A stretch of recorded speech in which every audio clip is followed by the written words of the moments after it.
Firefighting systems and operations. The tank is approved for both the S-64 Echo and Foxtrot helicopters. The maximum capacity is 2,650 US gallons. It is a second generation metered flow system with single long narrow door rather than a series of compartments. It is designed to haul water, Class A wildland foam, long-term fire retardant, and hydroseed mixtures. The system is comprised of the tank, snorkel hose, and associated electrical and hydraulic components. The tank is attached to the helicopter utilizing 8 hardpoint fittings. The tank can be installed in about an hour. Special trailers designed for the tank allow it to be highway transported to the location of the helicopter. It is then positioned under the aircraft, and utilizing the self-lifting system, the tank is hoisted under the belly and bolted into place. Three quick connect hydraulic fittings and two electrical cannon plugs are connected to the helicopter. The tank control and indicator panels are installed in the cockpit. A pre-flight functional check is completed and the tank is ready for work. The tank has available coverage levels of 1 through 8 plus salvo. The salvo position is approximately coverage level 10-7. Drop quantities can be selected in 25% increments, or the pilot can simply terminate the drop by releasing the drop button at any time. This allows for several drops per tank load. The coverage level abilities for fixed-wing air tankers are based on the airspeed of 120 knots. With airspeed variations available to helicopters, coverage level parameters can be greatly expanded. Because of this, added to the system the ability to control coverage level based on ground speed input from the GPS port.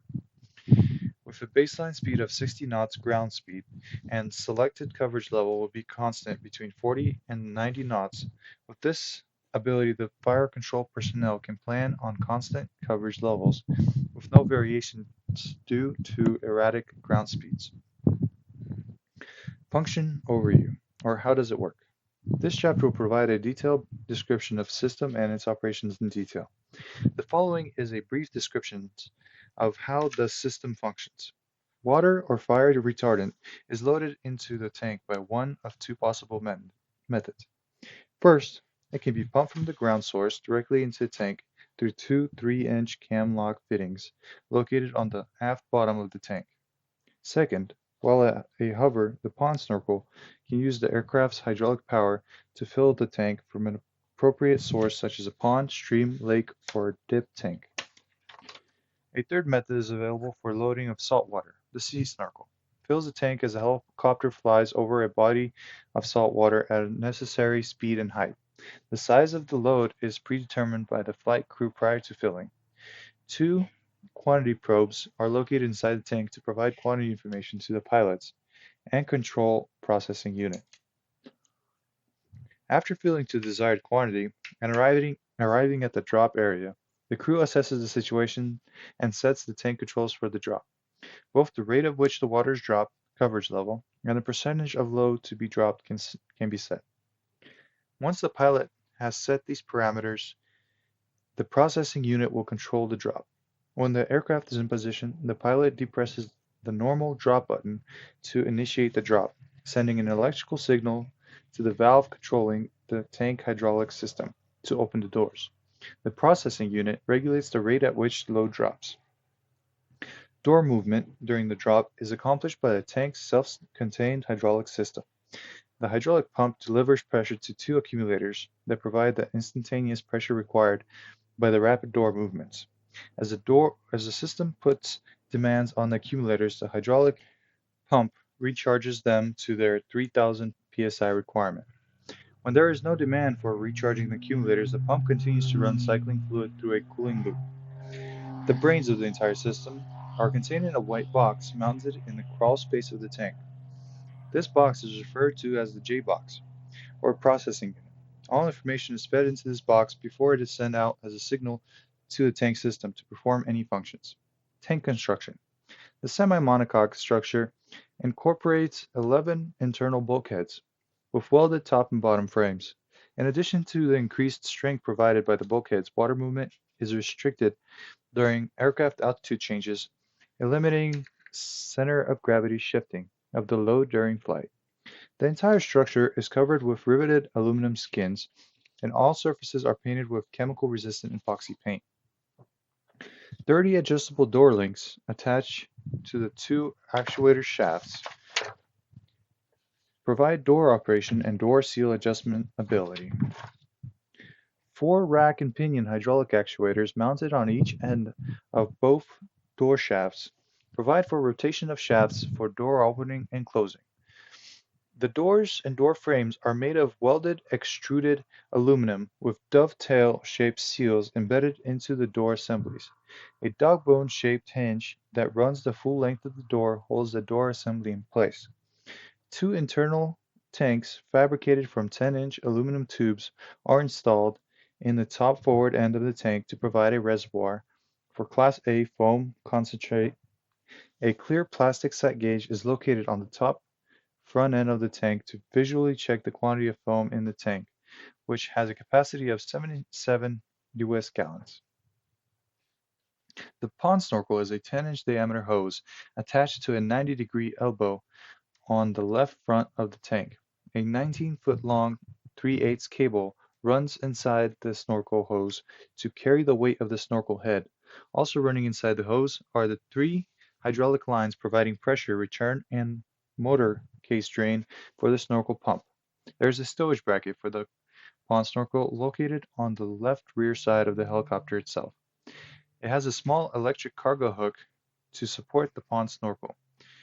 This allows operation of the sea snorkel with the pond snorkel stowed clear of the surface, and ability to ground taxi without dragging the pond snorkel on the surface. Electrical systems. The retardant tank installation utilizes both AC and DC electrical systems. AC system. The hydraulic power for all tank functions except pond snorkeling is derived from the AC powered pump installed on the tank itself. The motor driving the hydraulic pump is a 115/200 volts AC, 400 CPS motor. It receives its power from the number 2 monitor bus on the E model and the number 1 monitor bus on the F model. This requires a 20 kVA generator to be installed in place of the standard 10 kVA generator in the respective position on the main transmission to handle the increased load of the tank pump motor. The circuit breaker for the tank pump motor is located on the canted bulkhead behind the left pilot seat and is labeled retardant tank pump.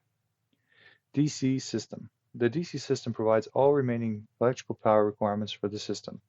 It is wired directly to the DC primary bus, so power is available anytime the battery and tank arming switches are selected on. The emergency system is also wired directly to the primary bus, so all that is required electrically to make an emergency drop is to have essential bus power.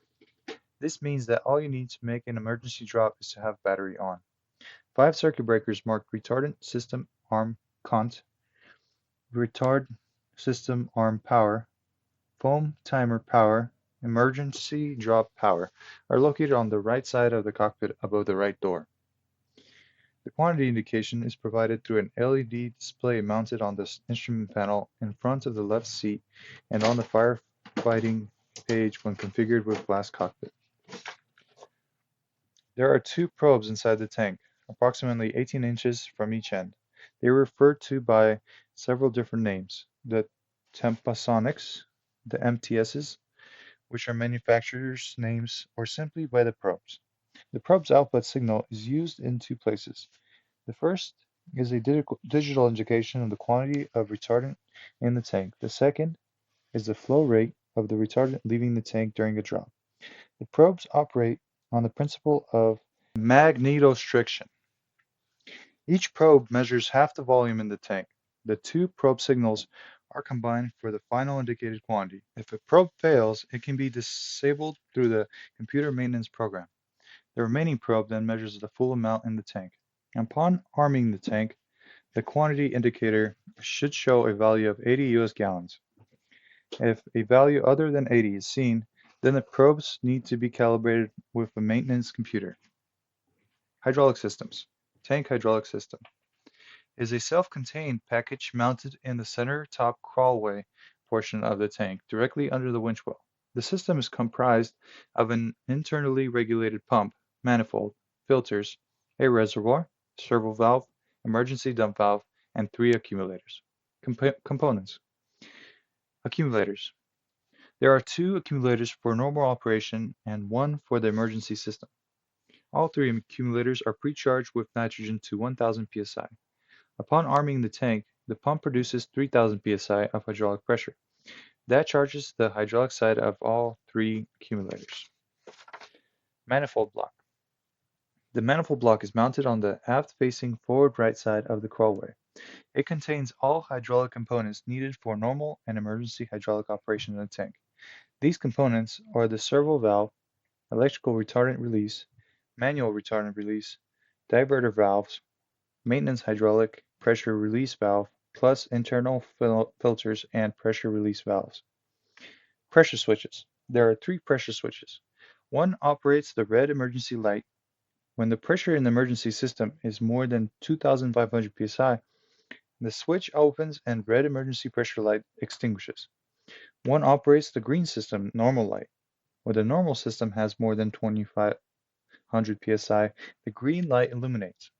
Additionally, this light also requires a valid drop selection and water above 80-gallon level in the tank to illuminate.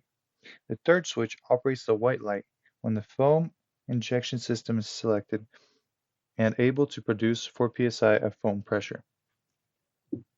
Servo valve. Normal drop functions are controlled by the servo valve, which schedules door position based on 4 inputs to the control card and junction box. Pilot inputs, which is coverage level and load percentage selection.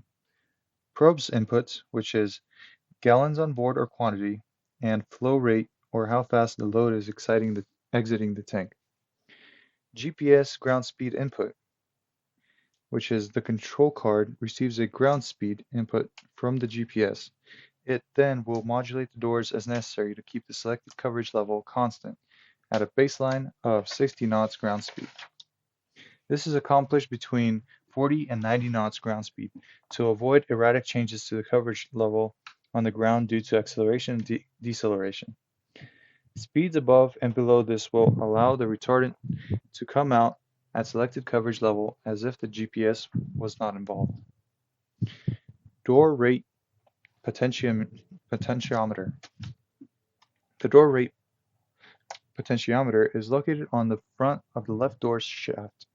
It gives the control card initial door position information until the card receives accurate flow rate information from the probes. Once this occurs, door position information is controlled directly by the control card. Cockpit controls. The indicator panel. The control panel is located in the left lower hand side of the center console. The panel contains rotary switches for the selection of coverage levels, percent of load to be dropped, and foam injection percentage. Also, there are switches for arming, redundant snorkel operation, snorkel stowage hook release, foam injection, and sea snorkel extend retract functions. The arming switch is a locking type switch located in the lower left hand corner of the panel. The switch is off when in the aft position. Lifting the switch forward over the lock arms the tank. The snorkel switch is a double throw spring-loaded switch. Moving the switch forward gives redundant pond snorkel operation. Moving the switch aft to release position activates the pond snorkel stow bracket hook, allowing the pond snorkel to drop into the water. This position has a safety lock requiring the switch to be lifted clear of the lock before moving the switch aft to prevent advertent pond snorkel release. The foam switch activates the foam injection system and is spring-loaded to the off position. Moving the switch to the foam position activates the foam injection system timer relay. The sea snorkel extend extract retract switch is a 3-position spring-loaded to center switch. When placed to the desired position, electrical power opens the appropriate valves on the tank to operate the sea snorkel winch. Drop percentage selector is located on the top left-hand corner of the control panel. This is a rotary type switch with 5 positions. They are labeled safe, 25%, 50%, 75%, and 100%. Each increment represents selection of that percentage of the retardant in the tank. Percentage selection only works when the tank is operated in the coverage level mode. When tank is operated in the salvo mode, none of the drop quantity selector settings, including save, are valid. Note: low remaining volume may not allow splitting of the load due to poor response time. The safe position will not allow the doors to be opened utilizing the normal drop button except in salvo position. The coverage level selector is located on the top right hand corner of the control panel. This is a rotary type switch with 9 positions to select from. They are labeled 1 through 8 plus salvo position. The selection of any of the numbered positions will allow the servo valve to control the retardant coverage level. Selection of the salvo position allows the servo valve to act as a three-way valve, allowing the doors to open when the drop button is selected and held, and then close when the button is released. The foam timer is a rotary knob located in the center of the control panel. The knob is marked with numbers 1 through 4.5. 5 is at the 6 o'clock position.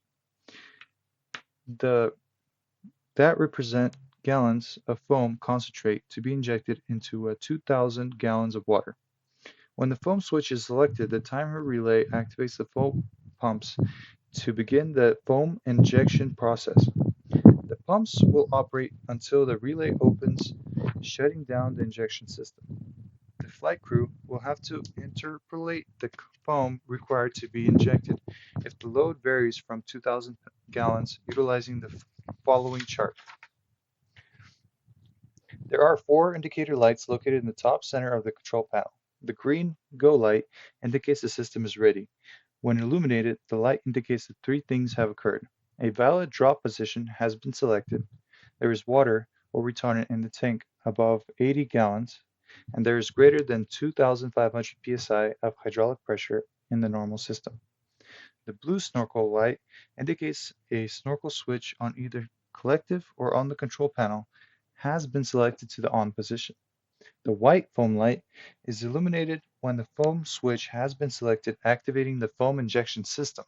Failure of this light to illuminate after selection indicates the foam reservoirs are empty and unable to generate the pressure to close the pressure switch, activating the light.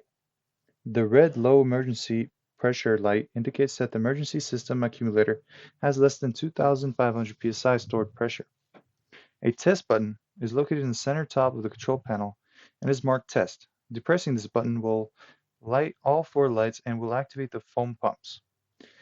Turning the foam quantity selector knob fully counterclockwise will prevent the foam pumps from running when the test switch is selected. Quantity indicator panel is located in the top left side of the instrument panel, directly in front of the left seat pilot. The panel contains an LED display marked retardant tank quantity, showing the quantity of water in the tank in red. The signal for the display comes from the 2 probes in the tank, through the J-box, and then to the indicator panel. When the tank is armed, the indicator will display 80 gallons. This is because the floats on the probes cannot go to the very bottom of the tank. Static values above and below 80 indicate that the probes need to be calibrated with the maintenance computer. There are 2 indicator lights on the top of the panel. One is a retardant green go light, duplicating the one on the control panel. The other one is a yellow tank hydraulic pump over temp warning light. The light will illuminate if the tank system hydraulic pump motor reaches 104 degrees centigrade.